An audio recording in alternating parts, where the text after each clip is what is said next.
আকা মুহাম্মদুর রাসূলুল্লাহ সাল্লাল্লাহু আলাইহি ওয়া আলিহি ওয়াসাল্লামের উপর লাখো কোটি দরুদ ও সালাম অবতীর্ণ হোক, অর্পিত হোক, বর্ষিত হোক, নাজিল হোক। আমরা সকলেই মিলে একবার সে নবীর প্রতি দরুদ পড়ি, সকলে বলুন আল্লাহুম্মা আমিন। আমরা যাহা কিছু দুনিয়ার মধ্যে করি, একটি মানুষ দুনিয়ার মধ্যে আসে, যতদিন আল্লাহ রাব্বুল আলামিন তাকে হায়াত দেয়, এই দুনিয়ার মধ্যে চলা ফিরা উঠা বসা করে, তারপরে সেই ব্যক্তি এই দুনিয়া থেকে বিদায় নিয়ে কবরের মধ্যে চলে যায়। যখন একটি মানুষ এই দুনিয়া থেকে বিদায় নিয়ে কবরের মধ্যে চলে যায়, এই দুনিয়ায় থাকাকালীন সেই ব্যক্তি আল্লাহর সন্তুষ্টি অর্জন করার জন্য বিভিন্ন রকমের আল্লাহর ইবাদত বান্দেগি করতে পারে, নামাজ পড়তে পারে, রোজা রাখতে পারে, হজ করতে পারে, যাকাত দিতে পারে। যাহা কিছু আল্লাহ রাব্বুল আলামিন হুকুম করেছেন সমস্ত ইবাদত সেই বান্দা করতে পারে, যতদিন সেই ব্যক্তি জীবিত আছে, দুনিয়ার মধ্যে আছে। কিন্তু এই দুনিয়া থেকে যখন মানুষ চলে যায়, এই দুনিয়া থেকে যখন মানুষ আপনার কবরের রাস্তায় চলে যায়, দুনিয়ার সঙ্গে তার কোনো সম্পর্ক থাকে না। কবরের মধ্যে যাওয়ার পরে কোনো নেক আমল সেই বান্দা করতে পারে না। দুনিয়ায় নামাজ পড়তো কি পড়তো না, রোজা রাখতো কি রাখতো না, যাকাত দিত কি দিত না, কিন্তু কবরে যাওয়ার পরে সেই ব্যক্তি যদিও চায় যে আমি দুনিয়ার মধ্যে নামাজ পড়িনি, কবরে নামাজ পড়বো, এখন আর সেই অপশনটা নাই। যদি দুনিয়ার মধ্যে রোজা রেখেছিল, কিন্তু যদি এখন কবরের মধ্যে সেই ব্যক্তি চায় যে আমি রোজা রাখবো, সেই অপশনটা তার কাছে কিন্তু নাই। এক কথায় কোন রকমের ইবাদত, কোন রকমের বান্দেগি ওই ব্যক্তি, মৃত্যু ব্যক্তি কবরের মধ্যে করতে পারে না। তার মানে বুঝতে পারলাম, একটি মানুষ ইন্তেকাল হয়ে যাওয়ার পরে দুনিয়ার সঙ্গে তার কোনো সম্পর্ক থাকে না, দুনিয়ার সঙ্গে কোনো তার রিলেশন থাকে না, দুনিয়ার সঙ্গে কোনো তাআল্লুক থাকে না। কিন্তু তাহলে ওই ব্যক্তি যদি কবরের মধ্যে আযাবের মধ্যে মুবতালা থাকে, দুনিয়ার মধ্যে যে নামাজ পড়েনি, রোজা রাখেনি, হজ করেনি, যাকাত প্রদান করেনি, তাহলে যদি সেই ব্যক্তি কবরের মধ্যে আযাবের মধ্যে নিক্ষেপ থাকে, তাহলে আমাদের কর্তব্য কি হবে? আমরা এমন কি কাজ করতে পারি যে ওই ব্যক্তি কবরের মধ্যে যে এখন নামাজ পড়তে পারে না, রোজা রাখতে পারে না, কোন রকমের আল্লাহর বান্দেগি করতে পারে না, এখন কোন এমন কাজ কর্ম করা যায় যে ওই ব্যক্তি কবরের মধ্যে শুয়ে শুয়ে কোন এমন আমরা যদি কাজ করি যার ফলাফল সেই ব্যক্তি কবরের মধ্যে পেতে পারে? বুখারী শরীফের হাদিস, নবী আমার বলেন, ইযা মাতাল ইনসান ইনকাতা আনহু আমালুহু ইল্লা বিন সালাসা। যখন কোন ব্যক্তি মৃত্যুবরণ করে, মৃত্যুবরণ করার পরে দুনিয়ার সঙ্গে তার সমস্ত রকমের সম্পর্ক আপনার ভেঙে যায়, দুনিয়ার সঙ্গে তার কোন রকমের সম্পর্ক থাকে না। কিন্তু নবী আমার বলে, যদি মৃত্যুবরণ করার আগে কোন ব্যক্তি তিনটি কাজ দুনিয়ার মধ্যে করে যায়, ওই ব্যক্তি কবরের মধ্যে চলে যাবে। হয়তো তার শরীরের মাংস আপনার মাটির পোকা মাকড় খেয়ে নেবে, তার রক্ত মাংস সব গলে আপনার পচে সরে যাবে, কিন্তু তিনটি কাজ একটি মানুষ মরার আগে এই দুনিয়ার মধ্যে যদি করে যেতে পারে, নবী আমার বলেন, সেই ব্যক্তি কবরের মধ্যে শুয়ে থাকবে, সেই ব্যক্তি কবরের মধ্যে আরাম করবে, কবরের মধ্যে শুয়ে শুয়ে সেই ব্যক্তি এই তিনটি কাজ যদি দুনিয়া থেকে করে যেতে পারে, মরণের পরেও তার নেকি, তার সওয়াব সেই ব্যক্তি কবরের মধ্যে পেতে থাকবে। বলুন সুবহানাল্লাহ।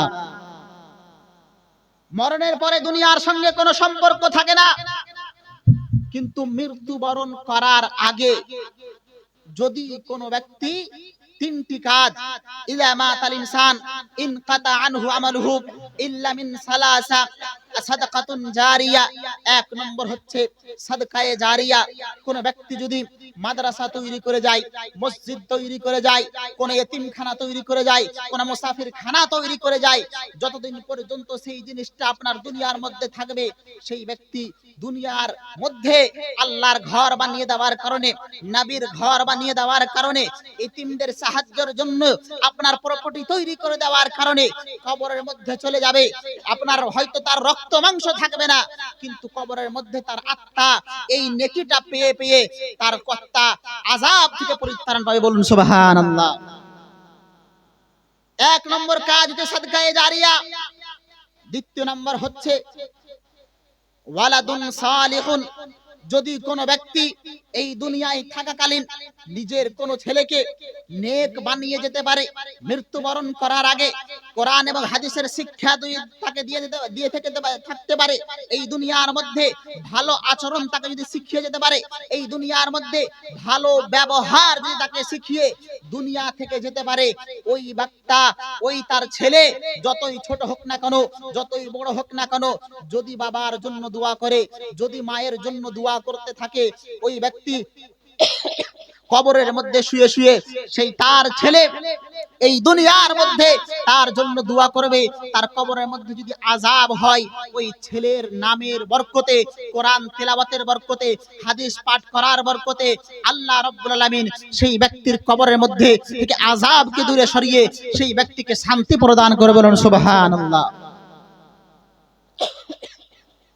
বুঝতে পারলাম, মানুষ মরার পরে যদি নিজের আওলাদকে নেককার বানিয়ে যায়, পরহেজগার বানিয়ে যায়, আলিমে দ্বীন বানিয়ে যায়, কোরআন এবং হাদিসের শিক্ষা যদি দুনিয়া থেকে দিয়ে যেতে পারে, কবরের মধ্যে চলে যাবে, গ্যারান্টি নাই কবরের মধ্যে তার অবস্থা কি হবে।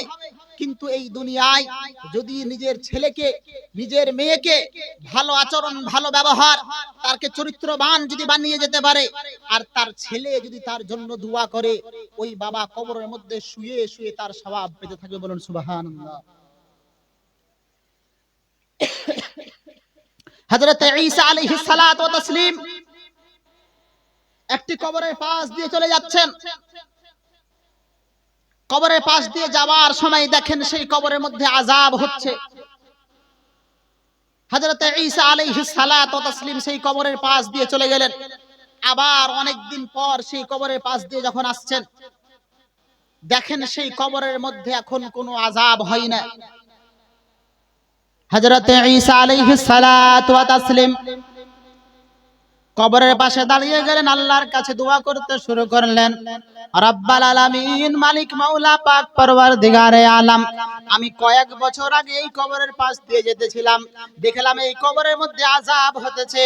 ইয়া রব্বাল আলামিন, এই ব্যক্তি কবরের মধ্যে কোনো নেক আমল করতে পারে না, নামাজ পড়তে পারে না, রোজা রাখতে পারে না, দুনিয়ার কোনো বান্দেগি করতে পারে না, তাহলে এই ব্যক্তির কবর থেকে আযাব কেন দূরে সরে গেল? এই ব্যক্তির কবর থেকে আযাব কেন বন্ধ হয়ে গেল? আল্লাহ রাব্বুল আলামিন হযরত ঈসা আলাইহিস সালাতু ওয়া তাসলিমকে গায়বী আওয়াজ দিয়ে সুসংবাদ জানাচ্ছেন, এই ঈসা শোনো শোনো, যখন এই বান্দা দুনিয়া থেকে বিদায় নিয়েছিল, তার স্ত্রী গর্ভবতী ছিল, তার স্ত্রীর পেটে একজন বাচ্চা সন্তান ছিল। রব্বুল আলামিন সেই মহিলাকে রব্বুল আলামিন একটি সন্তান প্রদান করলো, সন্তান দান করলো। আস্তে আস্তে সেই সন্তান বড় হয়ে যাওয়ার পরে তার মা তাকে মাদ্রাসার মধ্যে নিক্ষেপ করে দিল, মাদ্রাসার মধ্যে দাখিলা করিয়ে দিল, কোরআন পড়াতে শুরু করলো। যখন সর্বপ্রথম তার স্টাফ, তার ওস্তাদ তাকে বিসমিল্লাহির রহমানির রহিমের তিলাওয়াত করা শুরু করালো, আল্লাহ রাব্বুল আলামিন আরশে আযম থেকে আল্লাহ রাব্বুল আলামিন চিৎকার করে বলে, ইয়া আমার ফেরেশতারা, যেই বান্দার ছেলে দুনিয়ার মধ্যে আমাকে রহমান এবং রহিম বলে ডাকে, আমি তার বাবাকে এই কবরের মধ্যে আযাব কিভাবে দিতে পারি? আল্লাহ রাব্বুল আলামিন একটি ছেলে শুধু বিসমিল্লাহির রহমানির রহিম কোরআনের তেলাওয়াত শুরু করেছিল, সেই কোরআনের তেলাওয়াত শুরু করার বরকতে তার বাবার কবরে যে আযাব হচ্ছিল, আল্লাহ রাব্বুল আলামিন সেই বিসমিল্লাহর বরকতে তার বাবার আযাব থেকে, তার বাবাকে কবরের আযাব থেকে আপনার পরিত্রাণ দান করলো। বলুন সুবহানাল্লাহ। তার মানে বুঝতে পারলাম, ছেলে যদি কোরআনের হাফিজ হয়, আলিমে দ্বীন হয়, সুশিক্ষা যদি বাবা মা তাকে দুনিয়ার মধ্যে কবরে যাওয়ার আগে যদি দিয়ে যেতে পারে, সেই ব্যক্তি এই দুনিয়ার মধ্যে যদিও তার ফলাফল না পায়, কিন্তু কবরের মধ্যে যাওয়ার পরে তার সম্পূর্ণ ফলাফল। কারণ নবী আমার বলেন, কোরআনের এক একটি হরফ তেলাওয়াত করলে, যে বান্দা তেলাওয়াত করে একটি হরফ তেলাওয়াত করার বদলে আল্লাহ রাব্বুল আলামিন সেই বান্দার নামায়ে আমলের মধ্যে 10 নেকি লিখে, বলুন সুবহানাল্লাহ। হাদিসের মধ্যে পাওয়া যায়, যদি কোন ছেলে তার বাবার কবরের মধ্যে সামনে গিয়ে সূরা ইখলাস 3 বার তেলাওয়াত করতে পারে, সূরা ইয়াসিনের যদি তেলাওয়াত করে, আল্লাহ রাব্বুল আলামিন সেই কোরআনের তেলাওয়াতের বরকতে সে তার বাবার কবর থেকে 40 দিন পর্যন্ত আযাবকে দূরে সরিয়ে দেয়, বলুন সুবহানাল্লাহ। এটা হচ্ছে কোরআনের বরকত। কারণ নিজের ছেলেকে, নিজের মেয়েকে এই দুনিয়ার মধ্যে কোরআনের শিক্ষা দিয়ে তার বাবা কবরের মধ্যে গিয়েছে। আজকে আমরা ছেলেকে মাস্টার, ডক্টর, ইঞ্জিনিয়ার, প্রফেসর বানাই, আলহামদুলিল্লাহ, খুবই ভালো জিনিস, হওয়া দরকার। কিন্তু যেটা আমার আপনার জন্য জরুরি, আমার ছেলে, আমি যদি ইন্তেকাল হয়ে যায়, আমার ছেলে ম্যাথের কোন রকমের সূত্র এসে আমার সামনে পড়তে পারবে না, হিস্ট্রির কোন গল্প আমার ছেলে আমার কবরের সামনে পড়বে না, সায়েন্সের কোন থিওলজি আমার ছেলে আমার কবরের পাশে দাঁড়িয়ে পড়ার কোনো সুযোগ নাই। আমার ছেলে যদি জানাজা নামাজ পড়ায়, তাকে সূরা ফাতিহা পড়তে হবে, আর দোয়া পড়তে হবে, কোরআন তেলাওয়াত করতে হবে। তার মানে দুনিয়ার যাহা কিছু এডুকেশন আমার ছেলেকে আমি দিচ্ছি, সেইগুলি এই দুনিয়ার মধ্যে তো ফায়দা দিবে, কিন্তু আমি যে বাবা এত পরিশ্রম করে, এত কষ্ট করে, নিজের রক্তকে পানি করে তাকে পড়ালাম, তার ফলাফল কিন্তু আপনি হয়তো দুনিয়ার মধ্যে পেতে পারেন। হাজারো টাকা কামিয়ে আপনার ছেলে আপনার মুখের মধ্যে দানা দিতে পারে, কিন্তু মরণের পরে কিঞ্চিত পরিমাণ তার কোনো ফলাফল আপনি আমি পাবো না। কিন্তু আমার ছেলে যদি কোরআন তেলাওয়াত করতে